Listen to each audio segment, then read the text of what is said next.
Story time, y'all. Some of it might even be true. I'm going to tell some stories on myself, some experience I had. Hope y'all like this. Something I've been thinking about. I'll be right back. I am Dale Verts. I'm the old guy, doing it old school.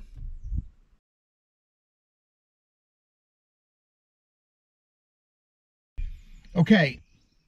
I am a positive thinking guy. I like to think I'm really positive thinking. I don't like negative, don't like negativity. Over the years, especially my bass fishing, negativity leads to smaller catches and indecision, stupid decisions. But these stories are some things that happened to me.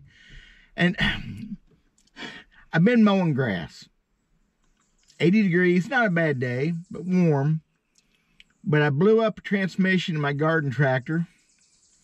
And my Cub Cadet, my zero turn, I hit a big rock, which we do a lot here in the Ozarks, and tore my deck up. And it's having to be fixed professionally. I can't fix it. So I've been mowing the last few weeks with a push mower. How's that for old school? And when you're mowing a 1.5 acres of pretty thick spring grass in central Missouri, 20 inches at a time, it gives you a lot of time to think. And I've been thinking, and I got to think, well, I'll go about tournaments, fishing stuff. And I'm kind of a weird frame of mind, so I started thinking about negative tournament fishing stuff. And that's what I'm going to do. I'm going to tell you a few stories. I'm not going to try to get through this too quick, because these are cool stories. Not being negative. It's true stuff. It's stuff that never really probably changed anything in my life, but it's a story of human nature and how people can be, and hopefully how I never have been. Ice water out of our well, because we got really good water. Getting screwed over in tournaments. And sometimes you set yourself up for this stuff. I'm pretty sure I've set myself up several times. But tell a good one right off the bat. Happened in '85. My buddy and I, Mike Carver. Mike watched my videos. Mike's like a brother to me, seriously. Didn't see him for a lot of years. He hangs out, he calls, he comes in the restaurant. He's a good guy. Heck of a fisherman back in the day. And our bass club used to host a deal we called it the Missouri Bass Club Championship. It was never really officially sanctioned. 4 to 7 bass clubs, the most we ever had. I fished this thing 4 times over the years. And he invited their bass clubs to a place, and it was winner take all. First place was the club champion. No cumulative points. And this year, I was on a lot of fish. I mean, back then I fished. Nothing ever confused me. I wish I'd get some of that back. And Mike and I were going to fish this tournament, and there was some smack talk going on with some guys beforehand. In my own club, actually. Couple scoundrels, but anyway, it's what it is. They're good fishermen. I know Mike's shaking his head. He's watching this. So that morning, I took the advice of a pro fisherman local about what to do first. I was confused which fish I wanted to fish first. Had a bunch of spots, but had 2 groups of fish.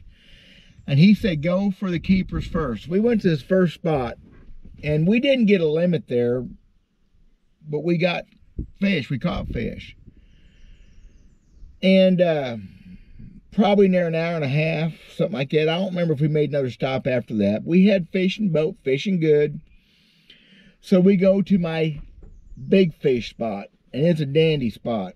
2 points, a cove. It's just a cove off the main river. And it was June, and the fish had pulled out to these points where they're pretty solid. Sometimes they stay there all summer, depending on the current. Good fish. A lot of 3 to 5 pounds or better. And we're running down to this spot, and we get to it, and there's a boat sitting on the right side point. And that was the best point of the 2, but they're sitting there. And at first, I didn't recognize the boat. I remember telling Mike, just go on. I had more spots.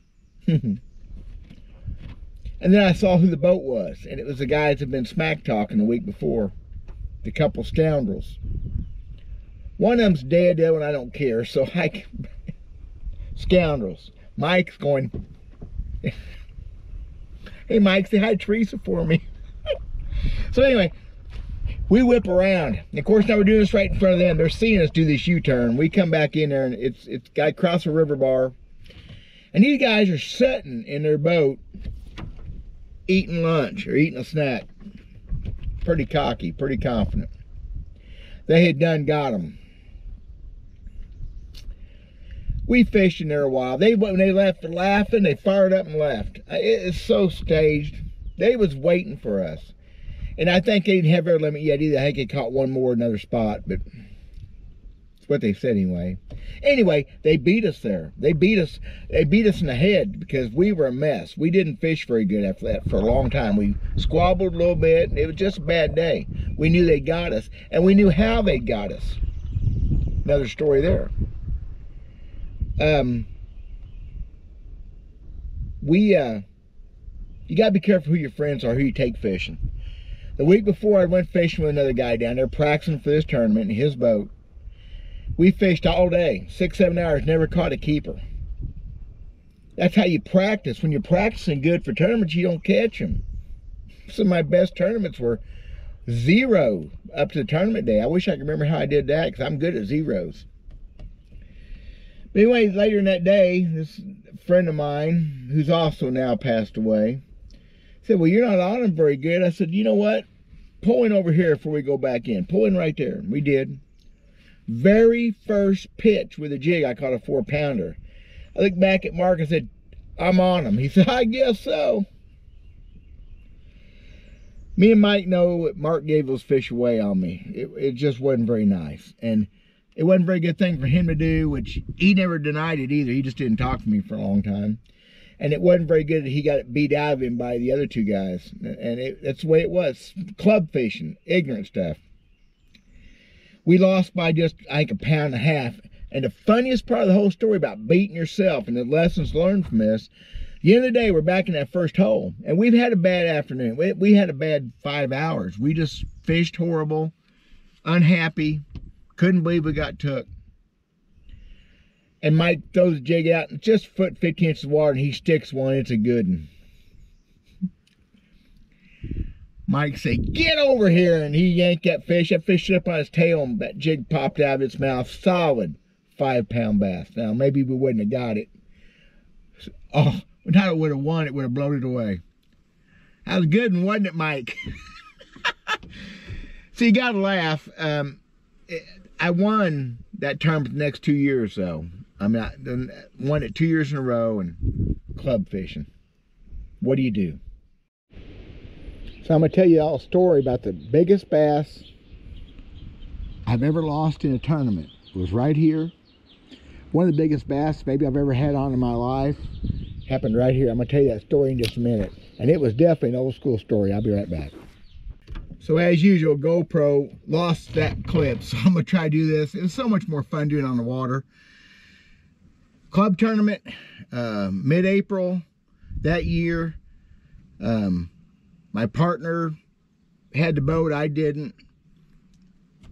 Did not want to go in this little creek. Didn't think you even get in this little creek. I talked him into it, almost fought with him. Of course, I was a punk kid. So we go in there in that dock I'm talking about. I'm in the back of the boat. My water, but that's just what it was. I always figure I get out fishing from the back. How's that for cocky sounding? Okay, GoPro lost clip number 27.2, whatever. Good gosh.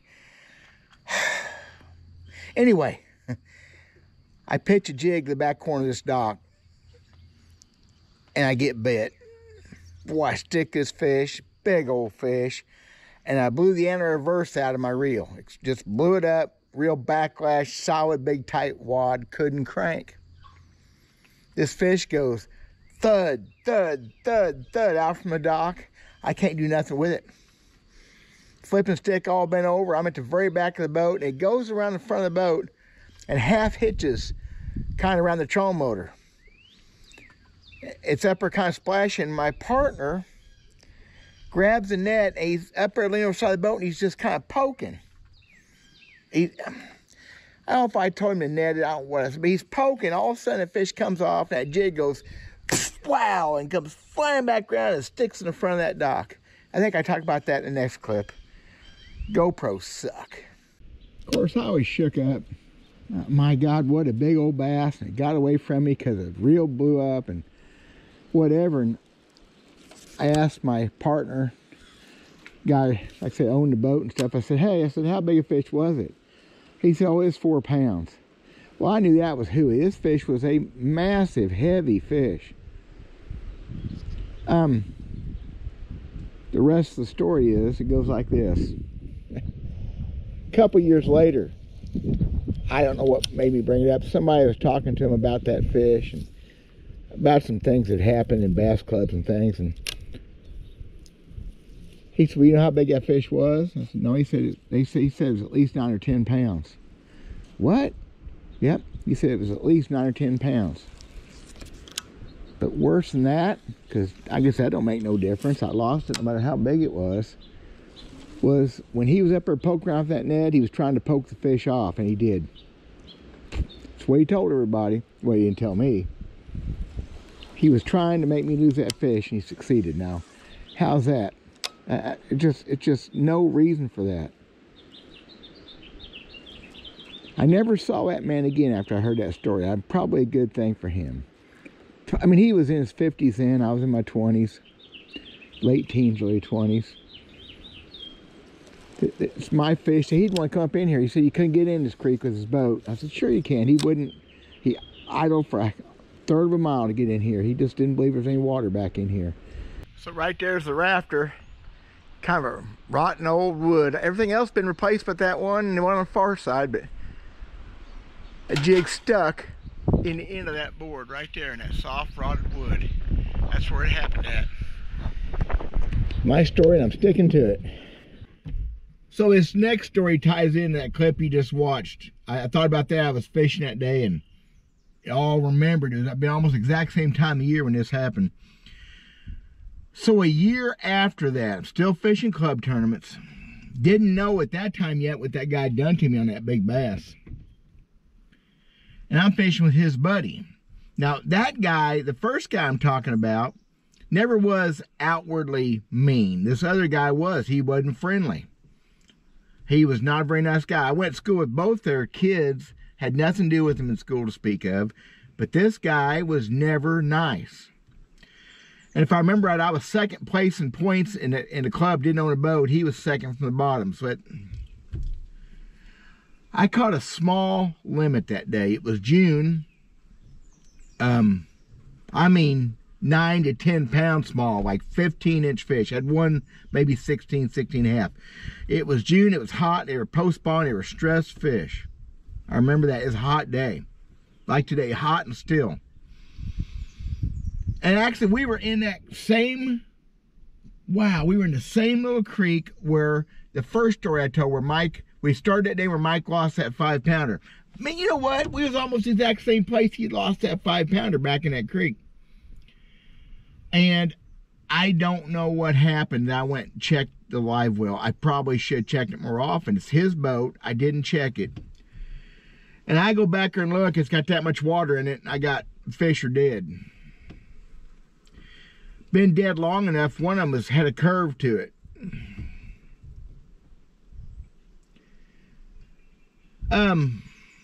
What do you say? Could have been an accident. Well, the live well drain was open. I looked at it. Matter of fact, I said something. I don't remember if he said how'd that happen or whatever. I don't think he said anything. And I was too nice a guy to think about it right there on the spot. I threw 2 of those fish back. They were shrunk. They were yellow. They were gone. 2 more. One of them was barely alive. I think I weighed it in as a live fish. I doubt if it made it. It was stress. Another one dead, and another one just tried to touch on the board. So we go weigh in an hour later, and I'm unhappy. I've got from a small limit to nothing. I took the dead fish, the shortest dead fish, up to the board at the weigh-in. It's a club tournament, but I wanted to check that fish. It's a bump board. You call it a bump board. Everybody in the world does it. I went up and checked the fish. It wouldn't make it. It would touch on his. I couldn't get to touch. So I ended up weighing in 2 fish for like 3rd and 4th place, and it was a horrible day. But that live well being opened, I believed in people too much to believe that was a bad thing. till we went to the next club meeting. Next club meeting, we go in, and the president of the club said, they brought up a new business, that they said, we're going to let you keep your money from your finish, wherever it was, third or fourth place, just a few bucks, but we're going to take your points because of trying to weigh in a dead fish. I did not try to weigh in a dead fish. I went ahead of time with the one fish. I mean, it's a club, y'all. It's supposed to be fun. And I looked at my partner from the previous tournament when all this happened. I said, you remember what I did? That's why I told you I was going to try to bump it. He said, don't get me into this. That's what he said. That told me a lot about that open live well. I stood up and walked out of that club, swore I'd never fish another club tournament, which unfortunately for me didn't happen. I kept fishing them for a while. It all got better. The next tournament was better, but anyway, ego is a bad deal. It could be a bad deal for anybody, including me, but that's what that was. So then the next year, it's when that guy told everybody with the other guy that his buddy had let my big fish go for me. Man, clubs. And I hope y'all are in a better club. I hope you guys have fished club tournaments had better luck. I've had some more bad luck than that. I'll tell one more bad luck club story. I said I was going to tell one more. I'm going to tell two more. One real quick. 1988 BSS Federation tournament was at Lake of the Ozarks. That was my second time to ever be sponsored in a tournament with a boat.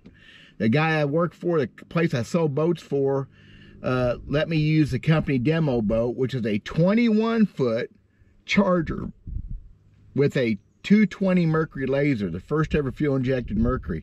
This is a huge boat, unheard of in those days mostly. Everybody was still running, at 175 was a big motor back then. There were some 200s, but a 220 on 21 foot, that was our show off demo boat. I show up down there and I practice a couple days, and I come into the hotel that night, and our bass club was all there. Most of them was there. And they said, don't worry about it. Don't get upset. We'll get it fixed. I said, what are you talking about? Well, I had been outlawed from using that boat in a tournament. And I hadn't heard yet. What? Yep. It said I couldn't do it. So we go to the pre-tournament meeting. And there's a bunch of guys. There's like 20 bass clubs. There's a bunch of people at this thing. And the president of the federation's the one that outlawed, but the Missouri Federation, the one that said I couldn't use it. And he was from our hometown. He was part of our club. Also a kid I went to school with, and did not mesh.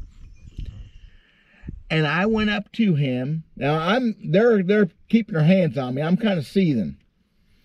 And I said, show me in the rules where I can't have that boat. It says BSS, 150 horsepower limit. I said, that's pro tournaments. They never would show it to me. Anyway, I ended up using a friend's boat and had problems. I think I was 9th place after the first day, had problems second morning, couldn't fish, ruined the whole deal for me. Pulled a perfectly good boat back home that day, very upset, very unhappy. All the work you put into the cumulative efforts and to have it shot down, that was bad. So the last one I'm going to tell goes like this. Y'all getting bored yet? So I said several times over the years that I was done with bass tournaments, but this is the one that finally finished it for me. It was the second tournament of the year for Bass Club. We were at Lake of the Ozarks again. The night before, a bunch of us left the ramp. We went and had something to eat. Little cafe right across the road. Still eat there to this day. And I tried to pay the tournament director my entry fee there on the spot, which this is not a big deal. We're standing right there leaving. He was staying at the no-tell motel right there, and I was going back to our houseboat. At that time, my wife and I had a houseboat down here. Her in-laws gave it to us. And he said, no, don't worry about it. We'll get it in the morning. Okay. Next morning, my buddy and I overslept in a houseboat. We woke up about takeoff time. Oops. So we pull back around to the ramp, about 30 minutes late, get it on the water. First thing we do is go find a guy that's in a tournament and have him check our live wells. I felt like that was a professional thing to do. He did, called it good. We fished a tournament. We did not have a winning weight. We had second place weight. We did have big bass for the day. Had a 6.5 pounder. Good day's fishing. The guys that won it spanked us. They had like 23 pounds. We had 18 maybe. We come to the weigh-in with this bag of fish. And we come up there and we get ready to weigh the fish. I hand the bag to the guy weighing them. And the guy that actually won the tournament, though, now he's seen this bag. He can't tell what's in it except that big head. He said, we got a problem here, guys. I said, yeah, I guess probably our pay our entry fee first, shouldn't we? He said, no, we can't take your entry fee. It's a club tournament. It's no hero. It's no grandois big scheme. It's a club tournament. It's supposed to be fun. I'd fished this club for 3 or 4 years on and off and full-time the year before, and we took a lot of money from them. I was fishing good back then. The few years prior to that, I would fish with my boss from at work when he needed a partner, and I won all 3 tournaments with them that I fished with him. I wasn't even fishing tournaments much. I was doing some guiding. I was fishing just to help him out and won all 3 of them. They knew who I was. They didn't like getting their money took, whatever. I'm just here. That got hateful, didn't it? They wouldn't let us weigh our fish. And the guy holding them dropped that bag on the ground, just threw it at me, dropped it on the ground. That big old fish slid out of that bag on that parking lot, just flopping its tail. A few guys saw that. I put the fish back in the bag, took him to the ramp, let go, and we left. I never fished another club tournament. I was trying to be a professional fisherman. I did not need the aggravation of a bunch of wannabes, a bunch of egomaniacs getting in my way. I fished them too long. I'll tell you more about that sometime. I'll tell you how Guido Hibden told me to quit fishing them stupid little piddling tournaments. As a final addition to the story about me and my buddy getting beat to those fish by the guys, spot got gave up on, they beat us on them. This should have been my mean people video the other day. I went back to that spot a couple, 3 times over the next few years. Remember going there guiding one year in May and the fish just weren't there. The fish were never there again. I've caught 1 keeper on that right side point. Since then, none on the left. But anyway, that's beside the point. Except the point is those points are never going to be good. Or never going to be good for a long time, because I went in there one spring about 4 years later, 3 years later, and the water's down about 3 feet. I go in and look at that creek, see if there's any fish, and those points both have batteries, 12-volt batteries, tractor batteries, car batteries, whatever, laying on the bottom off those points. But the best way to script somebody's fishing spot is put a battery on it. Battery in a fish is the acid comes out of those things, leaches out for years. Yeah, wonder how that happened. That's what I got. That's my story. Thanks for watching, y'all. Not to be negative, it's just truth. I'll tell you some better stuff sometime. I'll tell you what time I got thrown out of a boat. That hurt. We'll see. I'm gonna go mow more grass, because I ain't 20 inches at a time. I got about 1.5 acres to go. God bless you guys. Talk at you later. Bye.